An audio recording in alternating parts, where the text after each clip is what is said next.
ہم بہت سالوں سے تقریر کر رہے ہیں اور دیکھتے ہیں جہاں جاتے ہیں لوگ ہم سے یہی کہتے ہیں یہاں نشہ عام ہے، نشہ پر کچھ بول دیں، یہاں بے پردگی ہے، بے پردگی کے متعلق کچھ بتا دیں، جہالت بہت زیادہ ہے یہاں اس پر بھی بول دیں، یہاں پر بدماشی بہت زیادہ ہے، لوگوں کے نوجوانوں کی عیاشیاں زیادہ ہیں اس پر بول دیں۔ ہزاروں مسائل ہیں ہماری امت کے، کن کن باتوں پر گفتگو کی جائے اور کس کس عنوان پر خطاب کیا جائے۔ میں نے بہت قریب سے دیکھا، شراب پر بولو، نشہ پر بولو، بے پردگی پر بولو، جہالت کے متعلق بولو، یہ اتنے مسائل ہیں کہ ان کا شمار ممکن نہیں ہے۔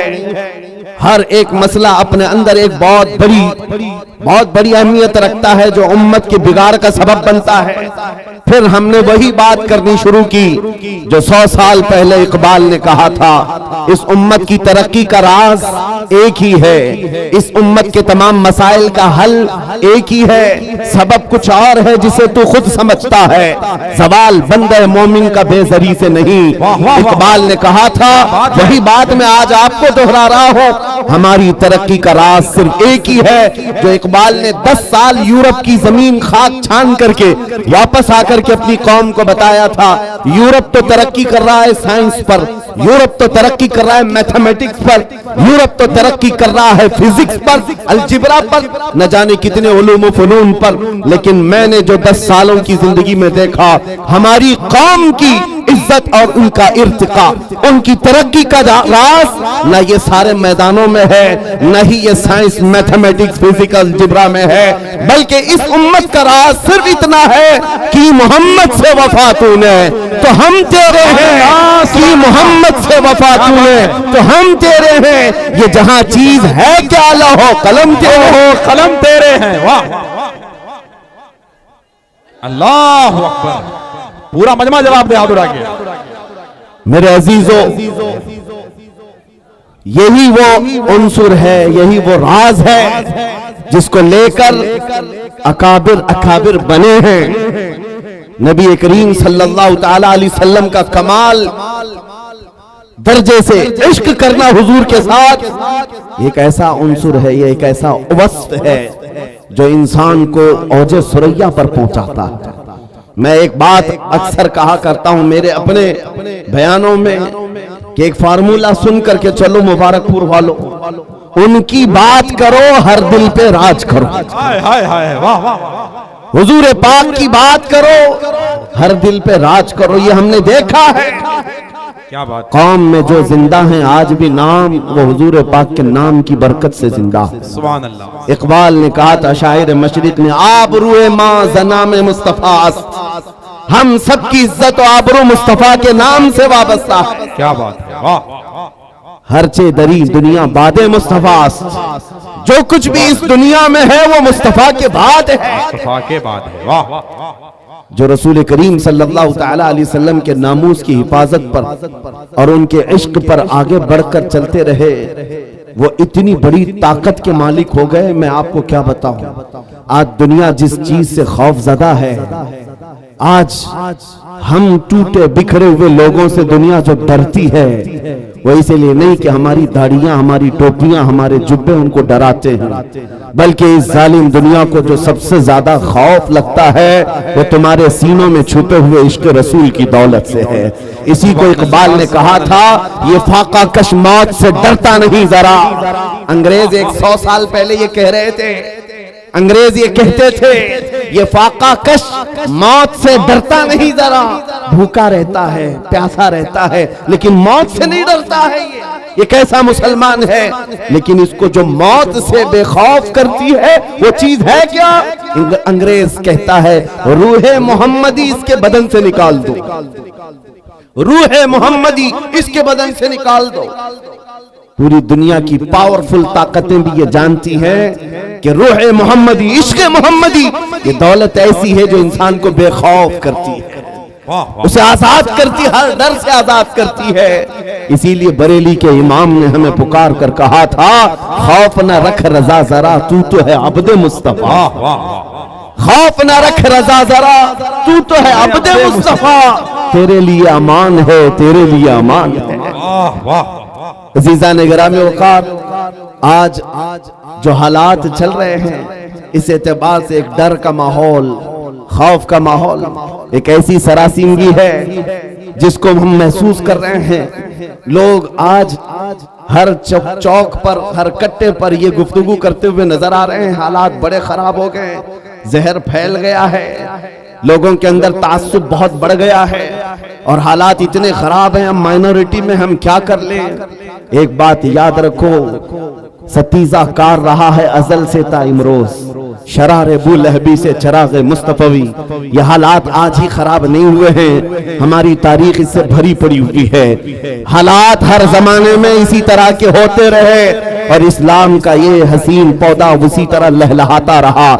آج کے حالات بھی نکل پڑیں گے، اسی طرح چلے جائیں گے۔ چاند کو بھی گہن لگتا ہے لیکن جب گہن چھٹ جاتا ہے وہ اپنے آب و تاب کے ساتھ چمکتا ہے۔ آج اس امت کے حوال اگرچہ خستہ نظر آتے ہو لیکن تمہیں نروس ہونے کی ضرورت نہیں، تمہیں ڈر کر کے اپنا گھر، اپنا دین اور اپنا مسلک بدلنے کی ضرورت نہیں ہے۔ انتظار کرو، وہ رب قدیر جو اندھیروں کے بعد اجالے لاتا ہے، وہ رب قدیر جو رات کے بعد صبح لاتا ہے، ہم پر آئے ہوئے اس گہن کو بھی مولا دور فرمائے گا۔ اسی بات کو میں کہتا ہوں، آج دنیا شور مچا رہی ہے، جو حالات چل رہے ہیں، میں مختصر سی بات کر کے اشارے میں آگے اپنے موضوع کی طرف آتا ہوں۔ میں آپ کے سامنے ایک آیت پڑھتا ہوں، 3-4 دن پہلے کی بات ہے۔ اس آیت کو پڑھا تو ایک میسج مجھے آیا، کہا مولانا اسٹیج پر بیٹھ کر کے چلانے سے کچھ ہوتا نہیں۔ قرآن کی آیت ہے، هو الذی ارسل رسولہ بالہدی ودین الحق لیظہرہ علی الدین کلہ۔ وہ اللہ ہے جس نے اپنے رسول کو ہدایت کے ساتھ اور دین حق کے ساتھ بھیجا۔ کس لیے بھیجا؟ اس لیے کہ پوری دنیا پر یہ دین غالب آئے، وہ رسول اس دین کو غالب کرے گا اور یہ دین اسلام پوری دنیا میں غالب آ کر رہے گا۔ جب ہم بات کر رہے ہیں اس زمانے میں میرا دین غالب آئے گا، لوگ مذاق اڑاتے ہیں، کہتے ہیں حالات ذرا باہر نکل کر کے دیکھو، تمہارے چھیترے اڑ رہے ہیں اور تم کہہ رہے ہو کہ دین غالب آئے گا۔ سیریا کی اینٹ سے اینٹ بجا دی، عراق کے میدانوں کو قبرستانوں میں بدل دیا گیا، یمن کی پورے گھر تہس نہس ہیں، غزہ کی اس سرزمین پر چھوٹے چھوٹے سے بچوں کے ٹکڑے اڑا دیے جاتے ہیں، پھر بھی مولانا اسٹیج پر بیٹھ کر کہہ رہا ہو میرا دین غالب آئے گا۔ لوگوں کان کھول کر سن لو، اس سے برے حالات بھی ہو جائیں تب بھی میں کہوں گا میرا دین غالب آئے گا، اس لیے نہیں کہ یہ میرے پیٹ کی بات ہے بلکہ کائنات کے خالق کی بات ہے۔ سبحان اللہ، سبحان اللہ۔ رب ذوالجلال نے فرمایا اور یہ ہو کر رہے گا، دین غالب آئے گا۔ ان حالات میں لوگ یہ کہتے ہیں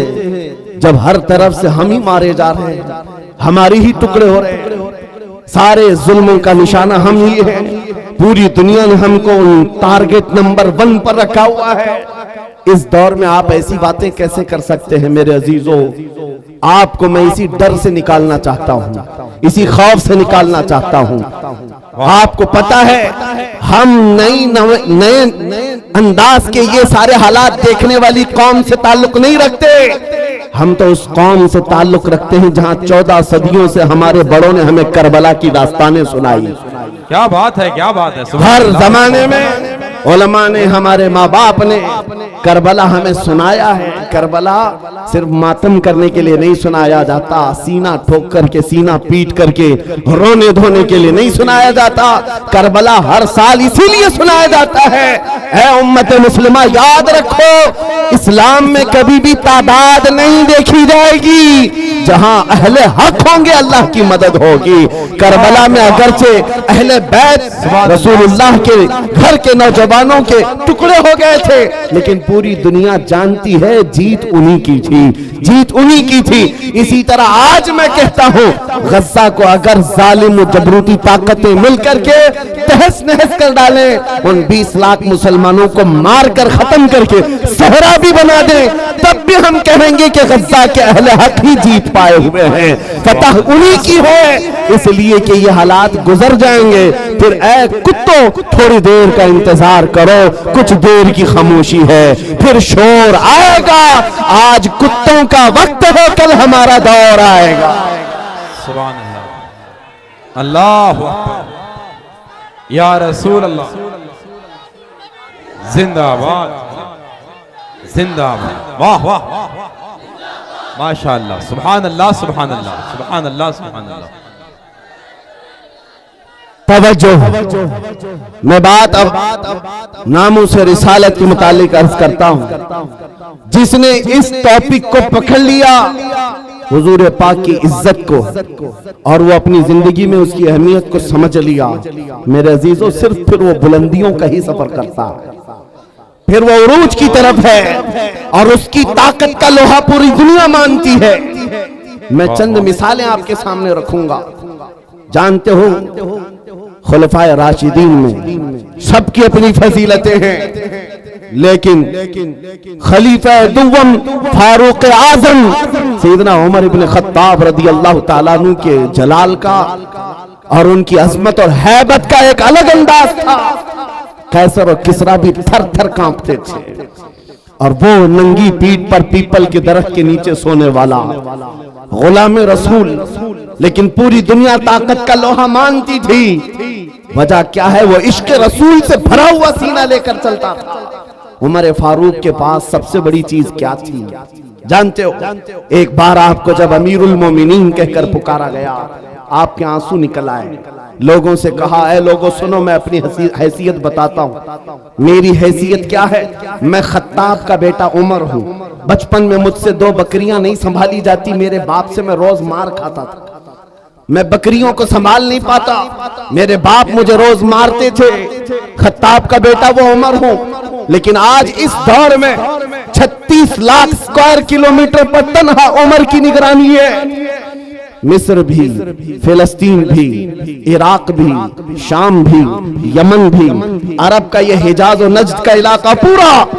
ایک عمر ابن خطاب کی نگرانی میں چل رہا تھا جو اس دور کے تقریباً 36 لاکھ اسکوائر کلومیٹر کی بات ہوتی ہے تنہا نگرانی چل رہی ہے لیکن اس عمر ابن خطاب نے یہ نہیں کہا یہ میں نے اپنے طاقت کے بلبوتے تم پر حکمرانی قائم کی ہے میں اپنے عدل کے بلبوتے تم پر اس حکمرانی کا تخت بچھایا ہے نہیں لوگوں سے کہا کہ اے لوگوں یہ جو آج مجھے حیثیت ملی ہے اس لیے نہیں کہ خطاب کا بیٹا عمر ہوں اس لیے کہ محمد عربی کا غلام عمر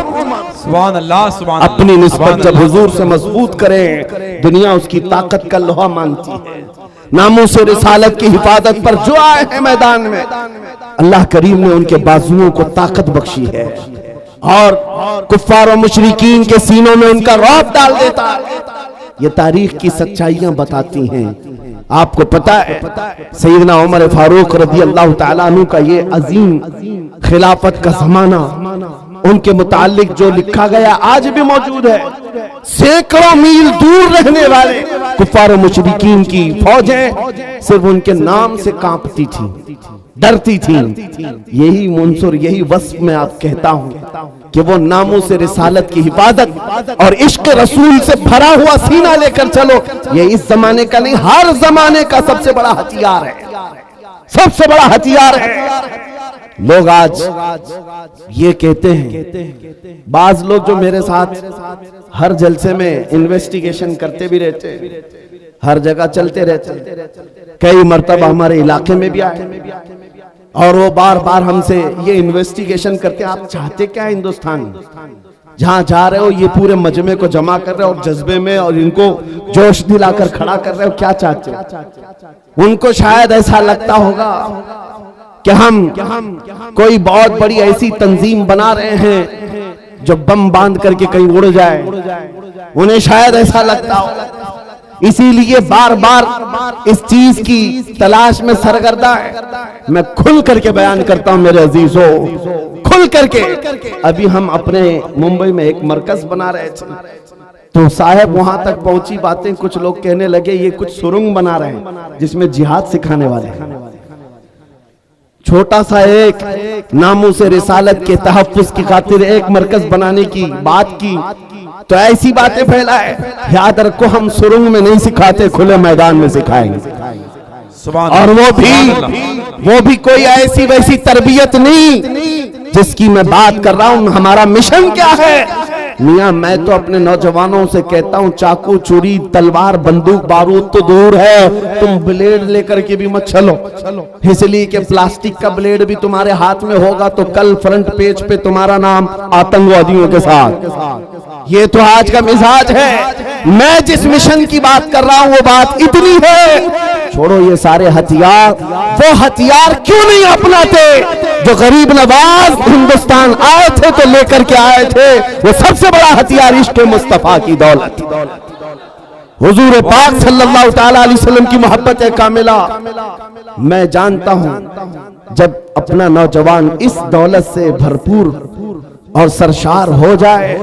تو اس کا چلنا پھرنا دیکھ کر ہی کئی کیڑوں کو موت آ جائے، یوں ہی موت آ جائے۔ آپ کو کچھ کرنے کی ضرورت نہیں، تنہا آپ حضور پاک کے عشق میں چلتے پھرتے ایک شکل تو بن جاؤ، کم سے کم اس کی بنیاد تو رکھو کہ دنیا تمہیں پہچاننے کے لیے تمہارا نام نہ پوچھے۔ کبھی کنفیوژن اتنا بڑھ جاتا ہے کہ تمہارے نام سے نہیں پتا چلتا تم کون سے دین کے ہو، تو دنیا پھر تمہارے باپ کا نام پوچھتی ہے، باپ کے نام پر بھی کنفیوژن آ جاتا ہے تو دادا کا نام پوچھتی ہے، پتہ نہیں چل رہا کون سے دھرم سے تعلق رکھتا ہے، اس کا نام راجا ہے، باپ کا نام ببلو ہے، دادا کا نام تینو مینو ہے، کہیں سے کچھ سمجھ میں نہیں آتا۔ میرے عزیزو ایسی نوبت کیوں آئے؟ آپ کا نام، آپ کے باپ دادا کا نام پوچھ کر کے دنیا یقین کرے۔ میں کہتا ہوں حضور پاک کی محبت میں اپنے آپ کو اتنا سرشار کر لو، کسی گلی سے گزر جائے دنیا دیکھ کر کے کہے مدینے کی گلی کا غلام نظر آتا ہے، تاجدار مدینہ کا غلام نظر آتا ہے۔ اللہ اکبر یا رسول اللہ۔